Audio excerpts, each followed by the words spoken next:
Easy, my God, man. get out of my I'm done face. with you. What do you mean get out of my face? What are you talking about? Where are you going?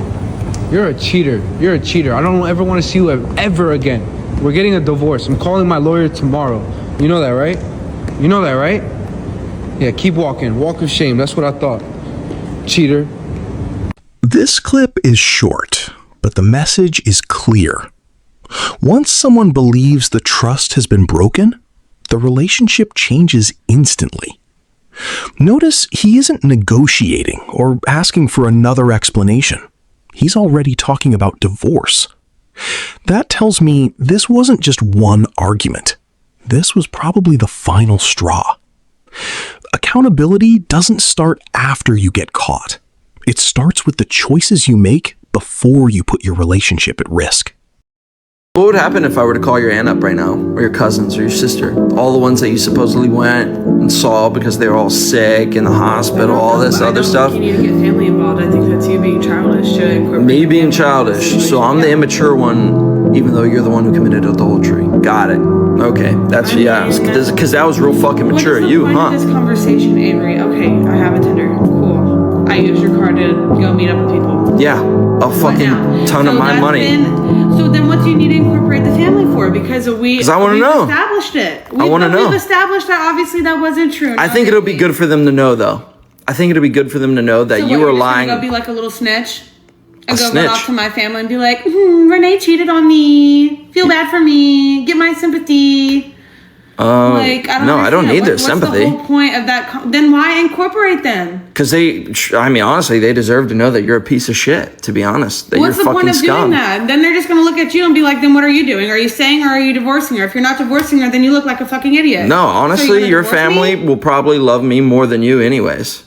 You know how big of a fan they are of me. You fucked up. But what is the end result? You fumbled the bag, bitch. Do you want to get a divorce? Because if not, then you're just going to look like an idiot yourself. Yeah, we're going to get a fucking divorce. And they're going to fucking be on my side about it, too. That's what sucks for you. No, they're my family. No, but they fucking love me. 100%. No, you know they love me. They will back me 100%. Yeah, your uncle thinks I'm the fucking best, doesn't he? Let's slow this down because she accidentally admitted a lot. She says, okay, I have a Tinder. I used your card to meet up with people. That's not a small detail. That's an admission. Then, instead of addressing the cheating, she shifts the conversation to why involve my family. That's a deflection. Whether he should call her family is debatable, but it doesn't erase what happened. When someone starts arguing about the reaction instead of the behavior, they're trying to move the spotlight off their own choices. What is what? Don't touch this! Don't touch this! Hey, how's work? That's good. What have you been up to? It was alright. I mean, what's wrong? I was just doing some chores and shit. What is that? What is what? Don't touch this! Don't touch this! What is that? What is this? Where did you get that? This your little side pieces necklace? No, I've never seen it before. You do, cause you fucking bought it for your little Bumble boyfriend that I found you on dating apps with. That? How do I have it? He forgot it in your fucking car. Give it back. I took your car earlier to go put gas in it like a nice gentleman. Oh, what do I find? This fucking necklace. Oh, I find you cheating all over fucking dating apps. It's my brother's. That's your fucking excuse? Really? You could have thought of anything, and you decided to come up. You know how quickly I could call your brother and just verify this? You know how quick I could figure that out? Just fucking be honest. Oh my god, dude. Just give it back. Don't touch me. It's not a big deal. I want a divorce. Oh, wow, that's rich, isn't it? Yeah, it is rich. You're not fucking getting one. You wanna know what else is rich? Wish in one hand, shit in the other. See which one's coming faster. Nice one-liner. Did you think of that one? Did you prepare that one for this moment? You probably did. Are you done? The moment she said, "It's my brother's," I already knew the conversation was over. That's not a defense. That's a panic response. If you've got a dating profile, another man's necklace in your car, and your first instinct is to throw out an excuse you know can be checked in 5 minutes, your credibility is gone. Relationships don't usually end because of one mistake. They end because somebody keeps choosing deception over honesty. Once trust is broken like that, everything else becomes damage control. Fuck. Watch your mouth around the kids. Really? Stop throwing things at me. No. Why don't you reach in the pocket of that and tell me what you find? Pick it up and show the camera. You're filming this? Yeah. You're filming me look in the pocket of a jacket. Yep. I was looking for keys earlier, and I found that. You want to explain that to me? You been hiding something from me? Experimenting something. That's interesting. Actually, it is. Well, you bringing her home? Would you like that? Yeah. If it'll get me out of this, whatever this is, All right. I'm down. All right. Bring her over. Hold up. Did y'all catch that? She wasn't asking, what did you find? She jumped straight to, you're bringing her home? That's a wild response if you're supposedly innocent. And now, everybody's arguing in front of the kids while a camera's rolling. Nobody wins in that situation. If you've got evidence, let it speak. If you're innocent, explain it. But don't act shocked when your own reaction makes the situation look even worse. Woke me up for what? You need to leave. I need you gone. Like, you gotta go. Can we revisit this after the holidays? No, today. We not doing after holidays and prolonging this whole process. No. So you're gonna ruin the holidays for everyone, for the kids, for The holidays my family. wasn't on your mind when you did what you did. Hey, we're not doing this. This is cyclical. This is a cycle, which you know. Okay, but what? Okay, so your birthday, I was planning something real big, That's and fine. now It's my birthday. I can don't we need anything. Can we like? No, that's 7-8 months out. No. So there is no reconciliation right now. No, there's always a reconciliation. There's always a reclamation. There's always a recycle. We're not. No, you gotta go. Are you really doing this right now? No, you doing that right now on the camera? I've been trying. I've done everything that you asked me to do. You're being real studio right now. You gotta go.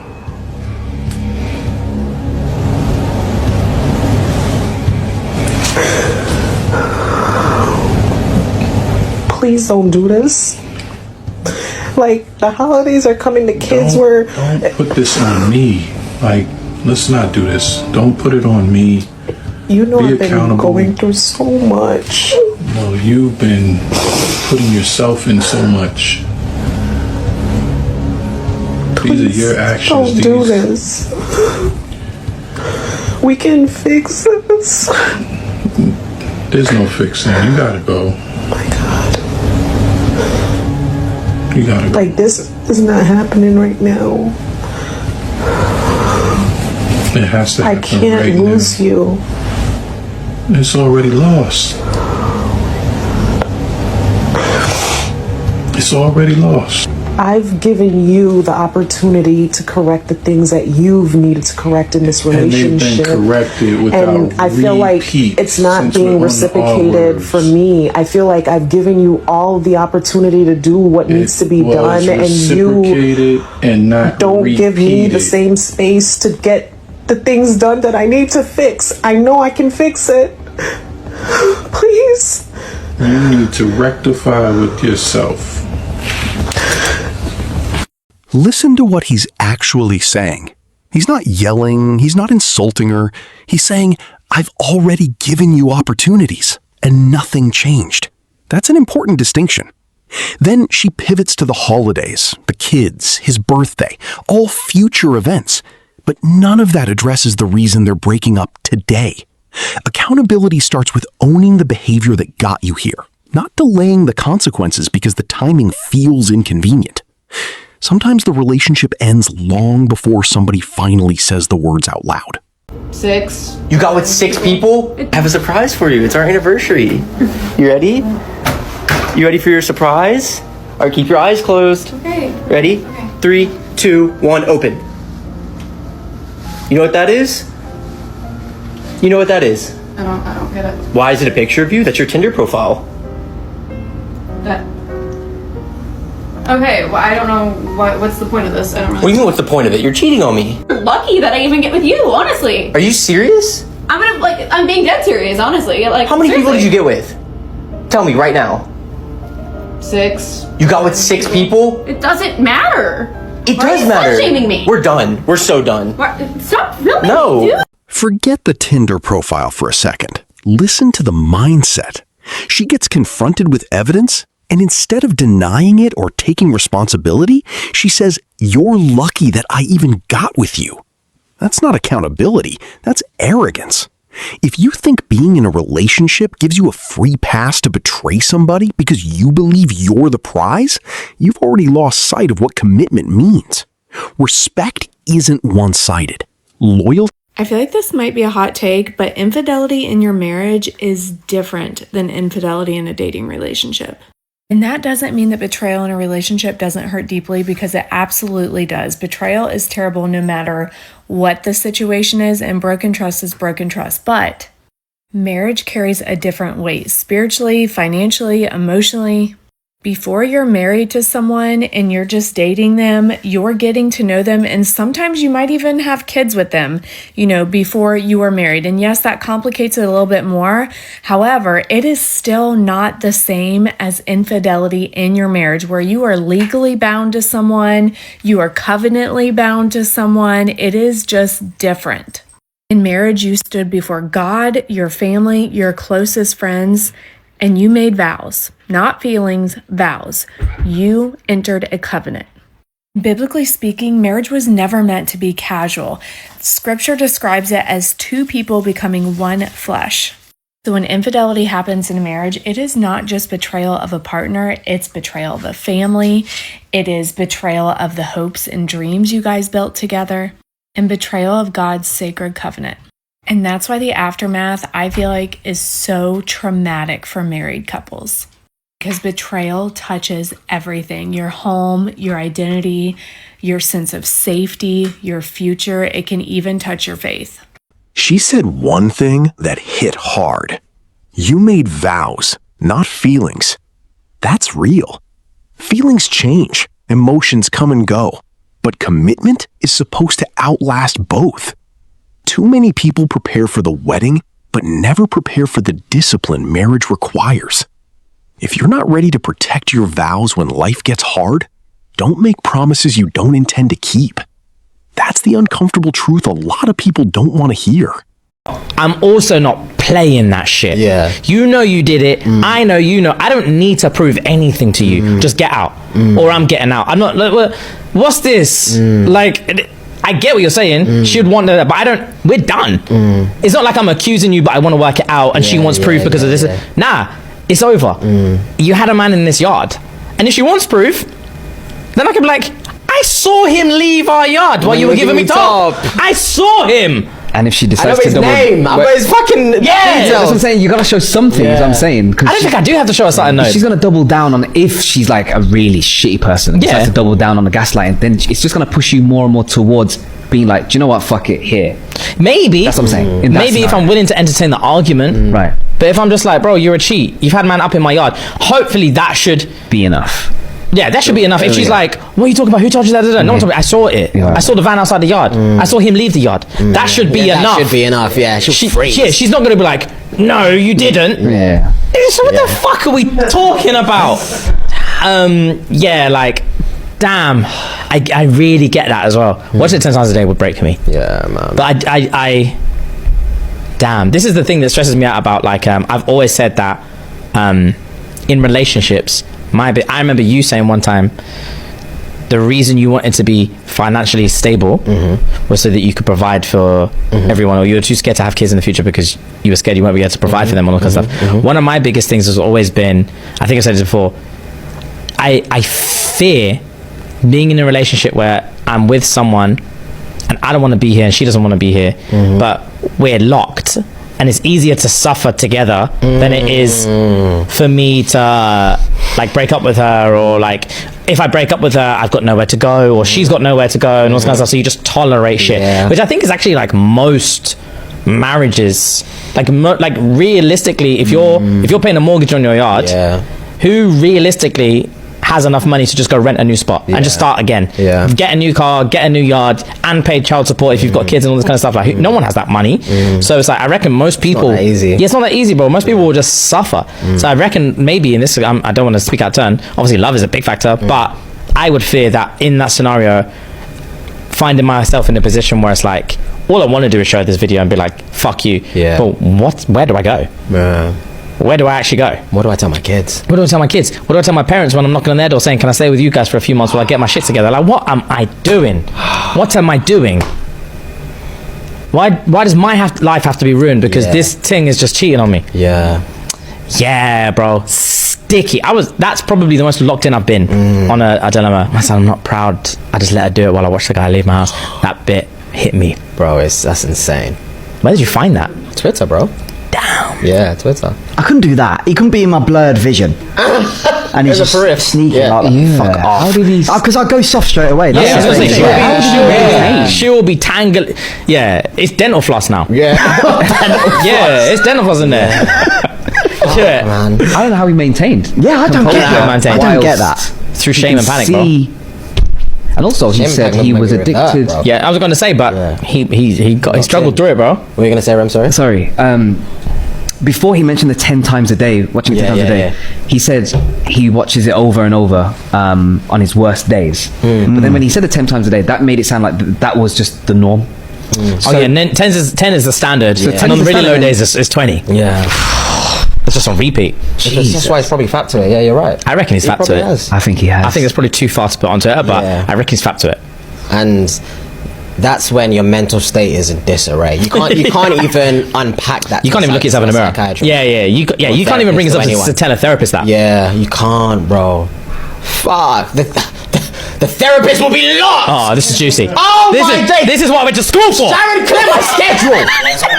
You need 2 sessions a day every day. Oh, yeah. She's like, start from the beginning. Start all the way from the beginning. Should be lost. Yeah, where did you meet? That's what I was gonna say. Yeah, I'll take my shoes off. I'll take my fucking shoes off. Where did you meet? My God, I wouldn't even want the money. I just want the story. Yeah, pro bono. Yeah, I want the story. Yeah, you're really sick. Yeah. You're really sick. I'm gonna do this free of charge. You fucking yeah. Wow, you're sick. Jokes. We really need to get to the crux. Oh my God. Sharon, clear my schedule. Yeah, 100%. We're not leaving this. That'd be too juicy. Wow. I'd have to tell myself a partner. I'd have to. Facts. I'd break all the rules. Facts. I couldn't be a therapist, you man. Fuck privilege. I couldn't be a therapist. Yeah, I love tea. Same. I'll tell it on this podcast. I would tell people's home truths on this podcast. Oh my God. I love tea so much. That's gist. Oh, that gist is the one. That's gist. Yeah, man. What really stood out to me wasn't the cheating. It was what they said happens after the cheating. People love saying, just leave, like it's as easy as changing your Netflix password. It's not. There's a mortgage, kids, shared bills, and years of building a life together. That's why betrayal inside a marriage hits differently. One person's selfish decision can financially and emotionally derail an entire family. That's exactly why loyalty isn't just romantic. It's a responsibility. So, a couple months ago, my friends told me that my wife was actually on Tinder. They showed me this, and she's actually looking for women. So, it turns out my wife's been a lesbian this whole time. I still didn't want to believe it, but yeah, then I went through her car and I found lashes that she doesn't wear, and I found wig extensions and stuff like that. But I just don't know how to confront her on it because she would just say it's her friends. But I know it's not hers. I know it's someone else's, and I don't know what friends leave those sort of things in a car unless, you know, something's getting messy. But oh my God, I just can't believe she would do this to me. What should I do? How do I confront her, guys? First things first, don't jump from suspicion to certainty. A Tinder profile and items in the car are reasons to ask serious questions, but they're not the entire story by themselves. What you need is an honest conversation, based on facts, not assumptions. If she's been hiding another relationship, that's a betrayal regardless of who it's with. The issue isn't whether it's a man or a woman. The issue is deception. Trust gets broken by lies, not by the gender of the person involved. April 2025, I found out my wife had been cheating on me with multiple men. My life and marriage as I knew it turned completely upside down. And her family knew, and I was the last to know. Now everybody talks about the moment you find out. It's juicy. In fact, this is what brought so many people to my page in such a short amount of time, to hear the tea, to witness the nightmare. But nobody really talks about the nights after. The 2 a.m.s, staring at a ceiling in a bed that used to be ours, checking her page and then hating myself for it. Or standing in the gym parking lot at 5 in the morning or 10 at night because it was the only place that still made sense. And what I remember most from those nights wasn't the anger, it's how alone I was in them. As much as I have always been able to rely on my parents and my family, I was faced with something that I had to figure out on my own. And that's when it clicked. I would have given anything for one man who'd already been through what I have been through to look me in the eye and say, I know exactly where you are. And here's what's real. Here's what's a lie. Now here's what you can do tonight. I looked for that man and I couldn't find him exactly, so I became him. And I believe I found my purpose, and it's to help the men and women who have experienced what I experienced, but to teach them the tools necessary to overcome their heartbreak and to thrive. It's called Ringside. It's 12 weeks with me in your corner, because the fight is still you versus you. But nobody said you have to figure it out alone. 8 seats, that's it. You don't buy it, you apply for it. So if you're in the nights I was in, if you're looking for a way back to the light, back to your former but prouder self, the link's in my bio, and I read every application myself. What hit me wasn't even the cheating. It was her family knew, and I was the last to know. Think about that. Betrayal doesn't just come from one person sometimes. It can come from everyone protecting the lie. Then people wonder why trust issues exist. This is why I always tell people, when somebody shows you they can live a double life, don't ignore it. The healing starts the moment you stop chasing answers from the person who broke you and start rebuilding yourself.